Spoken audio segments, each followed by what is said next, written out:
Welcome to the GTN Show, and the season has begun. This weekend just gone has really signalled the start of 2021 triathlon racing, and we are 100% embracing that on today's show. But that is not all. We're also going to be announcing the MET helmet giveaway winners. We've got new Speedplay pedals coming out from Wahoo. There's a new triathlon professional team, as well as a record-breaking attempt at 100 Ironman distance triathlons in 100 days.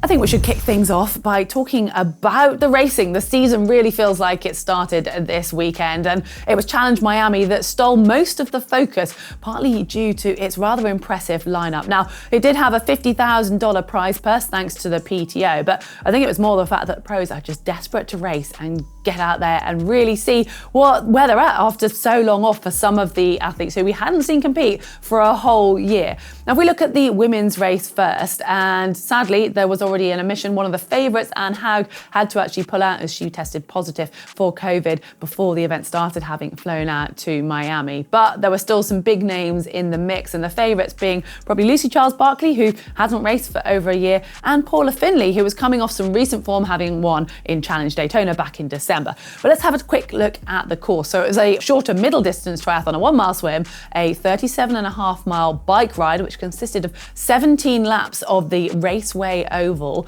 and then finished off with a 10.5 mile run, which was 7 laps. Now, apparently each lap consisted of 4 relatively tight turns, and add into that, it was very windy on the course for both the men's and the women's race, meant that the bike became more technical than I think some of the athletes expected.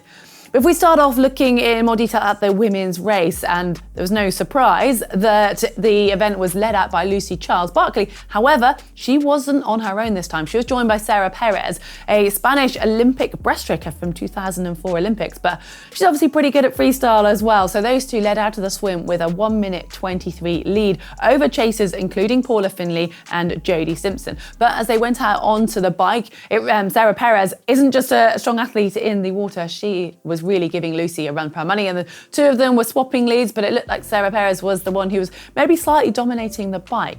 But things went a little bit wrong for Lucy as she ended up with a 2-minute penalty as a result of overtaking a lapped athlete on the wrong side. And she admits that there was a post she put that she basically, once she'd committed to overtaking this athlete, they came to an apex and the athlete was in her right to cut the corner into the apex of the turn, and it meant that Lucy, to be safe, had to overtake on the outside to not get a drafting penalty because she couldn't back off. And sadly, that meant that that was breaking one of the rules, and she had the 2-minute penalty. So these two girls came in fairly close into T2. However, Lucy had to take her penalty at that point, so Sarah Perez got that 2-minute lead. Now, the chasing pack were not far behind, and this really gave them the chance to catch up. So the likes of Jodie Simpson and Paula Findlay were in this group, and I think Paula Findlay got out onto the run ahead of Jodie and Lucy. So Lucy managed to join up with Jodie on the run pretty quickly, and they started eating into that lead that Sarah Perez had made. They overtook Paula Findlay fairly early on, who said that she just wasn't quite ready to be racing yet, having had a bit of a break, I think, after that result over in Daytona. But it was Jodie Simpson who proved the stronger runner, and she soon wound down Sarah Perez and took the lead and basically maintained it, with Lucy managing to really come through for second. And it ended up being almost a sprint finish, as much of a sprint finish as you can get in long distance triathlon. And Sarah Perez was just beaten to the finish by Jackie Herring, who had an incredibly strong run to make that final position on the podium. The men's race had a very clear favourite, and rightly so if you know the results. I don't think I'm really going to be doing a spoiler alert here when I mention that Jan Frodeno was the man to beat on the weekend. Now, he'd had a pretty long hiatus of racing thanks to COVID and also a few injuries last year, but he was back and ready. We mentioned on the show last week that there was a little bit of drama getting there, and he didn't have maybe the preparation that he'd intended. You wouldn't know that. He was in that front pack out of the swim, just 4 athletes joined by the likes of Ben Canute and Tim O'Donnell. They were 25 seconds ahead of strong biker Andrew Starkovich. Lionel Sanders think was another 2 minutes or so down as they headed into T1. As expected, Andrew Starkovic did come through the field on the bike, but he only managed to have a 21-second lead over Jan as he went into T2. It was 1 minute 53 over Rudy von Berg, who'd also had a strong bike ride, but it didn't take long for Jan to find his stride on the run and take a commanding lead. And he was basically in control of the race from the start, even if he wasn't in the lead, and that soon showed as he ended up winning with a comfortable margin of 2.5 minutes and never really looking in doubt. Well, it was second place that saw an incredibly strong performance from Lionel Sanders, who'd basically been on the kind of catch-up all day since the swim, and he stormed through the run, really showing that determination to finish second, and a lot of praise he had for Jan Frodeno being the man to beat, and rightly so. And it was a wonderfully paced race by Ben Canute, who made that final position on the podium. Now, Andrew Starkovic faded in the run and finished up 9th. We had Chris Leiferman in 4th, and Rudy von Berg came through for 5th, but notable for the PTO rankings, those lower positions. But we are going to have more on those in a moment, as they are also going to be influenced by another race we've got to talk about in 2 seconds, the Dubai 70.3. Well, you might have noticed from the women's lineup at Challenge Miami, there was one rather large name missing, Daniela Ryf. Well, she wasn't sat at home with her feet up. She was racing at the Dubai 70.3, and her performance didn't look rusty considering she hasn't raced for, I think, 1.5 years or 15 months at least. Well, it was a strong performance though in the women's side from her countrywoman, Imogen Simmons, who was last year's winner in Dubai. Well, she set out like she meant to go on, and coming out of the water first, just 5 seconds ahead of Ryf and a small pack, I think, of 5 girls. But onto the bike, Imogen Simmons really put the power down, and at halfway she had a 1 minute 46 lead over Ryf, but that started to get eaten into as Daniela Ryf really put the foot down towards the latter stages. Sarah Svensk from Sweden came up into 3rd after a slightly slower swim, so going into T2, Daniela Ryf just overtook Imogen Simmons in the final 500 meters to put her stamp on the race, and she didn't even need that advantage because onto the run she was absolutely smoking. She apparently recorded her fastest half marathon time in a 70.3, a 1 hour 16:50 to absolutely leave the rest of the field in her wake. Now, the temperatures were soaring into 30 degrees plus. Imogen Simmons though still put in an incredibly strong performance to finish second ahead of Sarah Svensk in 3rd. The men's race, however, was a little bit more tactical with several changes at the front. It was Daniel Beckergaard who was first out of the water, but he didn't maintain that lead for too long onto the bike. And then a strong group came through, including Jesper Svensson and Ruben Zapunkt, who led into T2. But then the lead changed again on the run with a really strong first half by Andrew Salversberg, who looked like he was going to put the medal down and stay in the lead, but I think he'd maybe put in too much too soon. And it was Daniel Beckergaard who'd just paced his own race. In his words, where he had a tactic, he had to let the race happen and stick to his own tactics. And when you're racing in such heat, that probably did pay off, because he came through to take the win by over a minute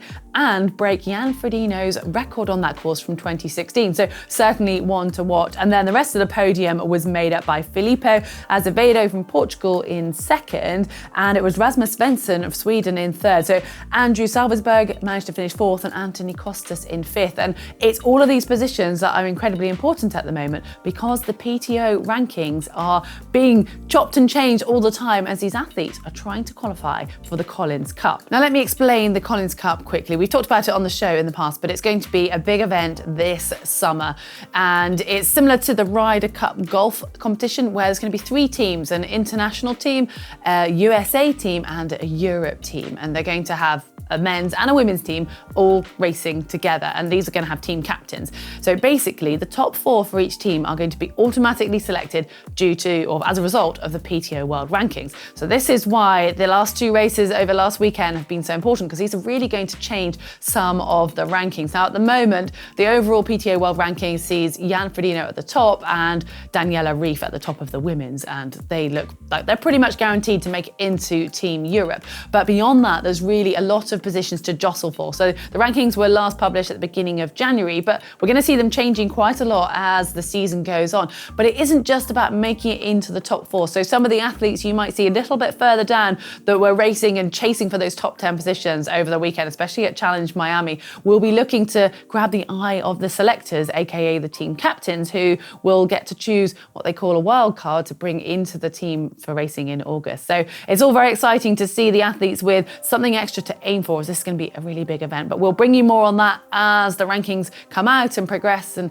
hopefully it's going to look, well, it is going to be an incredibly exciting race, but starting to see who's going to be racing head for head that will be set off like that. So you'll have the top athlete from Europe against the top athlete from America and the top athlete from the world. And at the moment, well, it looks like Jan Frodeno and Daniela Ryf are going to be the ones leading the way for Team Europe. And there's another rather exciting triathlon event happening this summer. It is the Olympics. And as a result, we're starting to see the ITU athletes really start warming up and kind of jostling for those final positions in their team. And as a result, we're seeing some quite exciting domestic racing. So first up this weekend, there was the Sarasota Bradenton Tri, which was won by Kevin McDowell in the men's race and Gina Serino for the women's race. That was over the sprint distance. And then we also had the Australian Elite Championships, which actually consisted of two different races for the pros. So first we had the Olympic format with a draft legal, and this is where the selectors will have obviously been looking. The men's race ended up being a pretty fast and furious. It was Matt Hauser who took the win,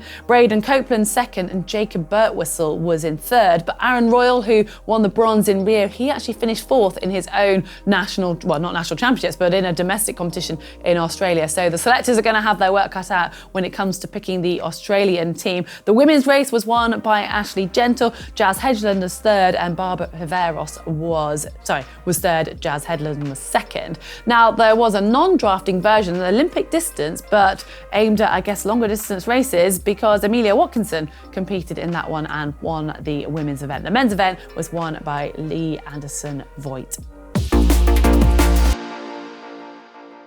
All right, it is time to announce the very lucky winners of the wonderful new MET helmet, the MET Matta Mips. If you want to see more about that and then watch me get my tongue tied, we do actually have an unboxing video on it. But today it's all about the lucky 5 winners of this helmet, and they are Philippe Silva, Pete Hayward, Marie-Luce Fortier, Peter Lucas, and Matthias Duffenthaler. So congratulations to all of you guys. We will be in contact very shortly and getting those helmets sent out to you. Well done. On to Tri News now, and at the time of filming this, the Ironcowboy had completed 14 Ironman distance triathlons in 14 days, and that leaves him with 86 to go. Okay, let's rewind a moment. You might think that sounds entirely mad, or I sound mad. Well, it is a pretty mad challenge. Now, James Lawrence has set himself an incredible task of trying to complete 100 Ironman distance triathlons in 100 days. Now, he does have past experience of something rather similar. He set the Guinness World Record for doing 50 Ironman distance triathlons in 50 different states in 50 days back in 2015, and now he's just upped the stakes, well, doubled the stakes, I guess, but he is staying in Utah for this event. And quite a few of you guys actually mentioned it in the show comments last week, asking why we hadn't talked about it. So I apologize for skipping over that last week, but it does look an incredibly exciting challenge, and one that just absolutely boggles my mind. And interestingly, it does say on James's website that he's open to having people come along and run along, swim along, bike alongside him. Now, if you are based in Utah and you've been along to support or get involved, or you're planning on, we would love to hear from you. So do make sure you let us know either in the comments section below or share your photos through the GTN uploader.